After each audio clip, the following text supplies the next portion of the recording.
Au mois de septembre, tiens, l'Assemblée nationale se prononcera sur un projet de loi sécurité, une loi de programmation du ministère de l'Intérieur. Gérald Darmanin l'a dit sur une radio concurrente ce matin, il entend faciliter les expulsions de délinquants étrangers. Si le projet de loi est adopté, avoir contracté un mariage ou être arrivé en France en bas âge ne suffira plus à bloquer une éventuelle expulsion.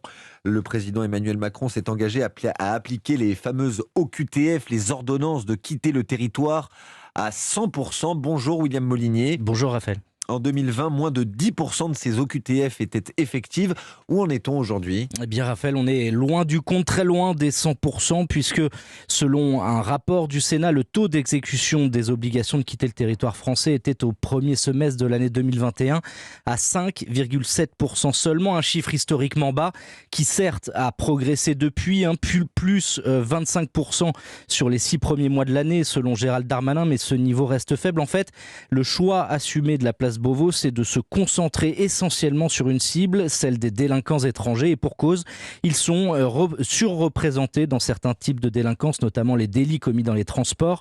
Depuis octobre 2020, 2751 délinquants étrangers ont été expulsés, selon une note du ministère de l'Intérieur que nous nous sommes procurés. 79% d'entre eux avaient déjà purgé une peine de prison, 9% avaient fait l'objet d'une garde à vue sans présentation à la justice, mais cette catégorie des délinquants étrangers reste une goutte d'eau dans le sujet de l'immigration pris dans sa globalité. Chaque année en France, c'est l'équivalent de la population de la ville de Bordeaux qui obtient un premier titre de séjour. Merci William Molinier du service police-justice d'Europe.